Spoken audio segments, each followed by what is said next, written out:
Assalamualaikum warahmatullahi wabarakatuh.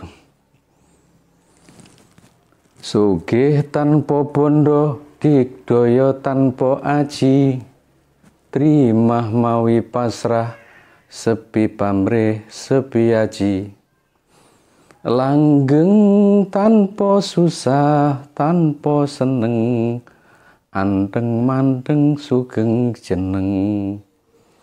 Langgeng tanpa susah, tanpa seneng, anteng manteng sugeng jeneng.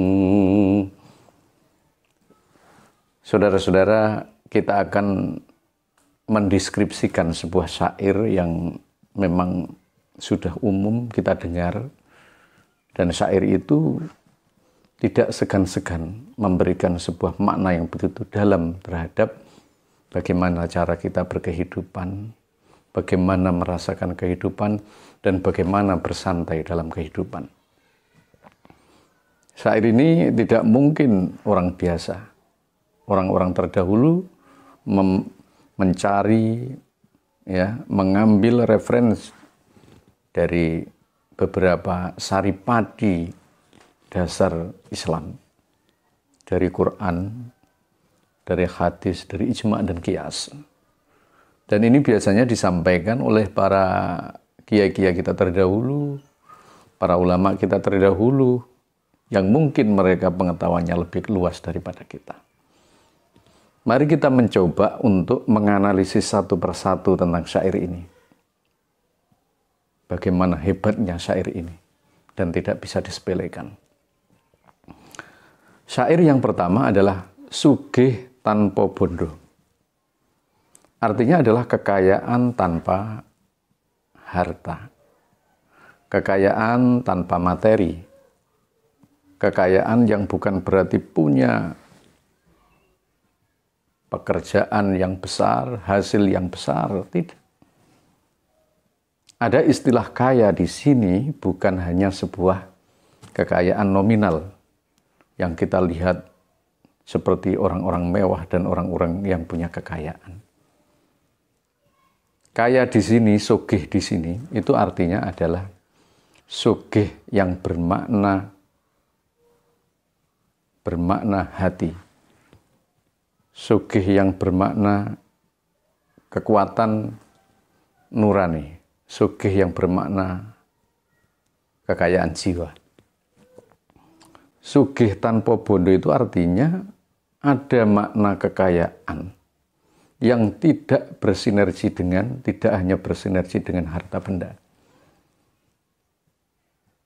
Sugih tanpa bondo itu artinya kaya hati, punya kejembaran jiwa, punya kelapangan dada dalam melihat sebuah persoalan, dalam memutuskan persoalan, dalam menghadapi persoalan.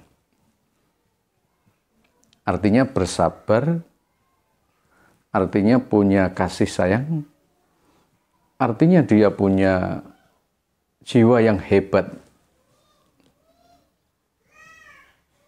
Makanya dalam sebuah konsep agama dikatakan laisal ghina an kathratul mal.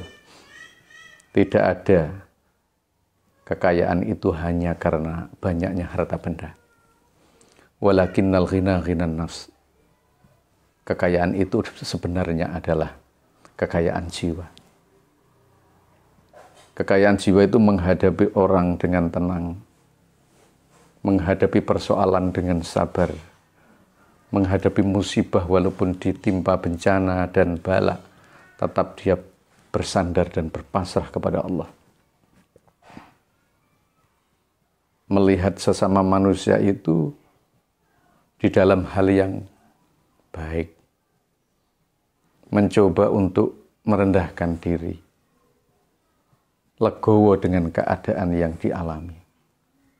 Hanya satu, dia berpikir bahwa apa yang dia alami adalah sesuatu dan takdir dari Allah. Tentunya diawali dengan beberapa usaha, setelah itu kemudian dipasrahkan kepada Allah. Itu namanya orang kaya. Kaya hati, tidak pernah punya sesuatu yang menyebabkan sakitnya orang lain. Kaya hati itu artinya dia baik kepada orang lain. Kaya hati itu dia tersentuh dengan penderitaan orang lain. Itu namanya kaya hati. Kaya hati itu mampu mengendalikan diri untuk melakukan hal-hal yang tidak diperbolehkan Allah. Itu kaya hati. Walakinnal ghina ghinan nafsi. Kekayaan itu adalah syukurnya dia, lapang dadanya dia dengan keadaan-keadaan yang diberikan oleh Allah kepada kita. Kita melihat orang yang menderita, kita tergerak untuk membantu kalau ada. Kalau tidak ada ya kita bantu dengan bantuan-bantuan, apa itu berupa tenaga, berupa pikiran dan lain sebagainya. Itu namanya kaya hati. Artinya hidup ini harus lapang. Artinya hidup ini harus santai menerima keadaan dan merasakan keadaan bahwa ini benar-benar anugerah dari Allah. Artinya kaya hati. Maka kekayaan itu dalam konsep sugih tanpa bondo itu artinya adalah kekayaan yang sempurna, kekayaan yang sepenuh jiwa, dan kekayaan yang mampu membahagiakan.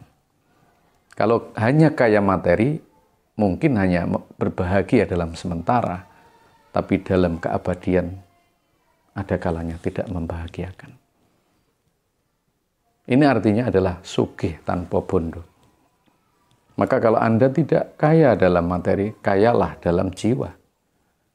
Kalau Anda tidak bisa kaya dalam harta benda, kayalah dengan hati memberi kasih sayang kepada orang lain dan legowo serta menerima keadaan.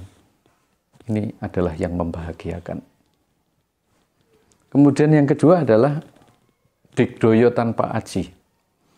Biasanya orang punya kedikjayaan, kekuatan, dia itu punya ajian, punya sesuatu yang bisa menguatkan. Dia punya kekuatan tanpa punya ajian. Artinya orang yang kuat itu bukan hanya orang yang bisa bela diri, orang yang bisa pencak dan lain sebagainya, orang yang bisa menghantam gunung, orang yang bisa terbang. Bukan itu. Bukan orang yang kuat dalam berperang, bukan orang yang kuat dalam bergulat sehingga petentang-petentang dia dengan sombongnya menyatakan punya kekuatan, bukan. Tapi kekayaan itu yang dimaksud dengan kekuatan itu adalah mampu menahan diri, mampu bersabar mengendalikan diri, mampu tidak emosional. Itu adalah orang-orang yang kuat. Mari kita coba dasar pengambilan ini. Yakni laisa syadid bisur'ah. Tidak ada kekuatan itu tanpa bergulat, tanpa punya kekuatan aji-ajian, punya ilmu-ilmu yang bisa terbang, punya ilmu yang bisa menghantam bumi, ngelempit bumi dan lain sebagainya. Bukan. Orang kuat itu bukan itu. Kuat yang sebenarnya adalah yamliku nafsun intal ghadab. Dia bisa mengendalikan emosi, dia bisa mengendalikan diri, dia tidak senang marah, sehingga marah itu tidak menjadi sebuah hal yang dijadikan sebuah andalan. Kekuatan menghantam badai, kekuatan untuk menjadi seorang jawara, pendekaran, bukan itu. Yang dimaksud dengan kekuatan itu adalah, saya ulangi lagi, yamliku nafsun indal ghadab. Dia mampu untuk menahan dirinya dari emosional, mampu meredam dirinya dari kemarahan, mampu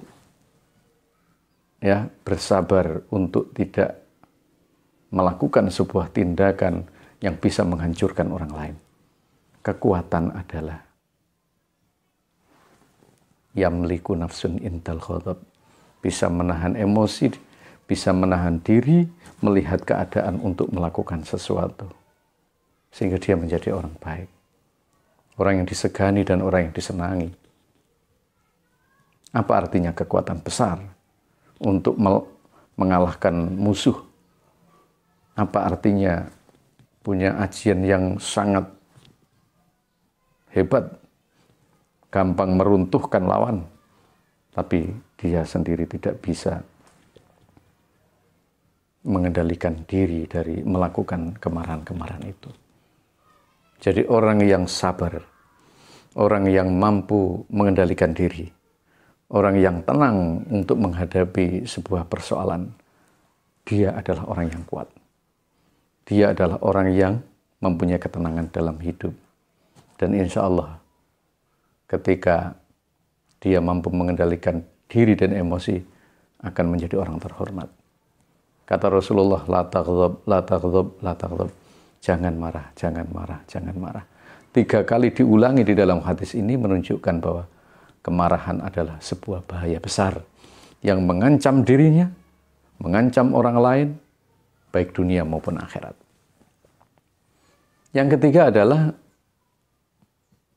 trimo mawi pasrah. Ada kelegowoan dalam hati untuk menerima hal-hal yang dianugerahkan Tuhan kepada kita. Artinya, dia harus pandai memasrahkan diri kepada Allah. Dia harus yakin. Yakin itu artinya adalah semua hal itu adalah urusan dan kehendak Allah. Dia tidak mampu untuk berkehendak sendiri. Semua tawakulun ilallah, tawakal kepada Allah. Tapi diawali dengan usaha-usaha yang baik. Wa may yatawakkal 'alallah fa huwa hasbuh. Barang siapa yang tawakal kepada Allah, maka dia akan dicukupi Allah. Segala hal yang diminta dan diinginkan akan dicukupi oleh Allah Subhanahu wa taala. Sepi pamrih. Sepi pamrih itu artinya tidak mau pujian. Tidak mau pamrih karena sesuatu kemudian kita melakukan ibadah. Kita sholat karena Allah. Kita ibadah karena Allah. Kita melakukan kebaikan karena Allah. Bukan karena pamrih manusia. Bukan karena ingin dipuji. Bukan ingin diangkat menjadi orang yang terhormat. Tidak. Tapi tanpa pamrih itu adalah pamrih. Bukan pamrih kepada manusia, tapi pamrih kepada Allah. Itu. Pamrih tepi haji. Yang terjadi selanjutnya apa artinya? Langgeng tanpa susah, tanpa seneng. Langgeng tanpa susah, tanpa seneng itu artinya adalah kebahagiaan itu memang tidak kemudian terlalu gembira, tidak kemudian terlalu susah. Kita harus punya pikiran bahwa apa yang terjadi tidak menyusahkan kita dan apa yang diberikan tidak terlalu menggembirakan kepada kita sehingga kita lupa dengan Allah. Kalau Anda dapat nikmat, bersyukurlah. Tapi jangan terlalu Anda kemudian bergembira, lupa dengan Allah. Kalau Anda mendapatkan musibah, maka Anda tidak boleh terlalu bersedih, maka Anda harus berdoa dan meminta dihindarkan oleh hal-hal yang sangat berbahaya dan merusak. Anteng-manteng. Anteng-manteng itu artinya dia punya istiqomah. Jadi kebahagiaan itu adalah istiqomah. Kebahagiaan adalah sesuatu yang mampu hidup dengan hal yang anteng.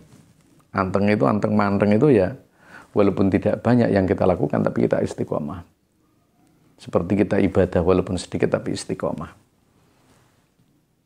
Al-istiqomatu khairum min alfi karamah. Istiqomah itu lebih baik daripada 1000 karamah.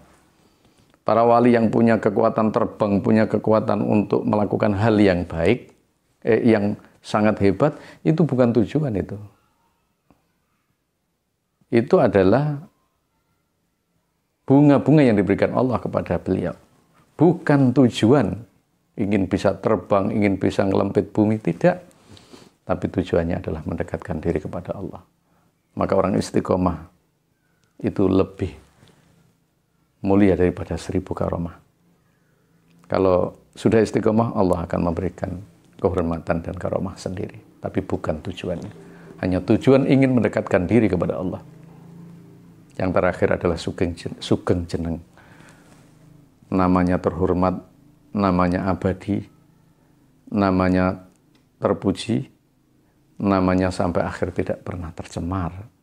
Karena hal-hal yang dilakukan mulai awal tadi, yakni punya kesabaran, punya kekuatan menahan diri dari kemarahan, kemudian berserah, bertawakal kepada Allah tanpa pujian dan lain sebagainya. Itulah yang dimaksud dengan syair-syair terdahulu punya konsiderasi dengan Islam, bahkan pengambilan literasi itu dari Islam. Maka budaya-budaya seperti ini harus dipertahankan. Untuk mempertahankan budaya ini, kita tidak boleh merubah, kemudian menghilangkan, kemudian merusak. Kita pertahankan seperti para wali songo. Falsafah, lagu yang nanti akan menjadi inspirasi kita untuk hidup dalam kebaikan dan hidup dalam ketenangan serta hidup dalam kebahagiaan. Semoga Allah memberikan kekuatan kita untuk melakukan hal-hal tersebut dan kita akan menjadi barokah fid dini wad dunya wal akhirah. Allahumma amin ya rabbal alamin. Assalamualaikum warahmatullahi wabarakatuh.